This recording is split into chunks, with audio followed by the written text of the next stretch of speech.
jumping on, and here's one that this was actually story was given to me by Professor Brentley down there. South Park Streaming Wars. Now, this one, if you actually have, so this one went to court last year, but there's certain issues and things that are popping up right now.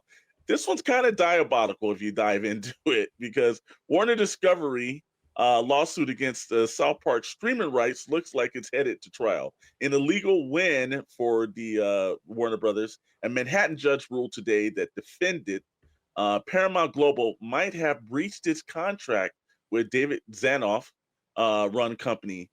Judge or Justice Margaret Chan of the New York State Supreme Court denied a motion of summary judgment for Paramount Global and MTV Entertainment Studios to dismiss an unjust enrichment portion of a $200 million lawsuit. The decision clears the way for the case to go before trial. Now, at issue, and if you think about this, this is where, because Dr. Brentley and I work in Hollywood, and we know one thing about those contracts. In the great words of Kevin Grievous, always read the contract, brother. Always read the contract. Make sure, because at issue with it is the rights to stream episodes labeled as specials, not specified in the company's deal. So that means that when we've seen all these little specials that's popped up on Paramount, technically they did that to kind of hold that on so they could run new episodes. And then the the other episodes are running over on over the streaming rights are going over to the Warner Brothers. So the thing about it is that, you know, some of those specials have been extremely popular. If you're an actual South Park fan, they've done a lot. Streaming Wars, come on, things they've kind of taken their ways over the years. So Paramount slid in a way to kind of like, you know, jerk over Warner Brothers, and Warner Brothers, whoever those attorneys over there, did not pay attention to the specific names and statements of it. So I know there's another law firm that's actually representing them now, because that is a heck of a situation.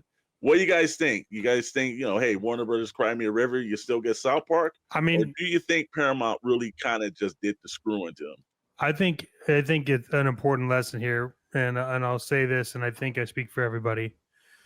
If you think that your idea is shitty, just pay attention to South Park and like the fact that they're in court for $200 million suit, because the shit started with like construction paper as like a Christmas card, and now it's just like it's like part of everything culture related at all, and yeah, so you know, you might want to start working on your projects.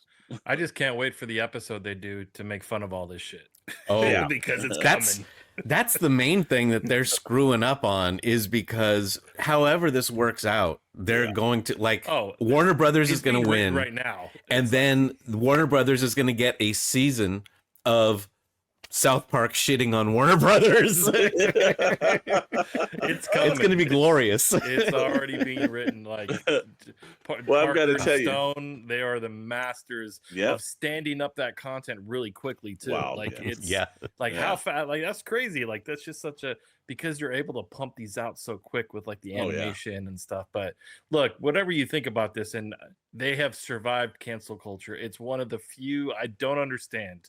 How I know things have shifted a bit about all of that, but over the past couple of years, people have just lost jobs. Things have been canceled for the variety of different reasons, agendas. This show on major platforms, it gets away with everything. And they will continue to get away with everything. And I just don't understand it. But because it makes money. It's, you know, if you're making enough that you're suing for $200 million, it's like you can say whatever you want as long as Paramount is bringing in this money. Yeah, but I mean, people like, you know, things have been canceled. People have lost jobs for different things that they've said, even big time Disney shows and, you know, all these things. This is just like Bulletproof. It always has been. And it's great that something still exists where they can just say whatever the hell they want. And I just can't wait to watch what they talk when they talk about this. I think the smart thing is that it's one of those few corners of entertainment that I think studios just don't give a damn about what they do, because they're incredibly relevant. They're right on the money. They're able to, like, you know, produce episodes in record numbers.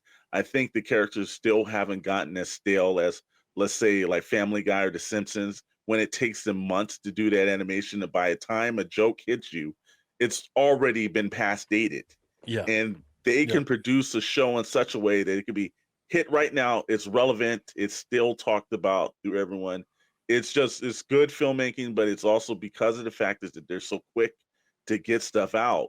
That by the time it is offensive, you're 3 episodes down the line worried about the offensive. So incredibly smart, but I do think that that Paramount put the shaft to Warner Brothers just one few time, and I got a feeling that Warner Brothers is winning that lawsuit. So we'll keep you up to date to see who the South Park boys will rag on the whole season for, whoever wins this.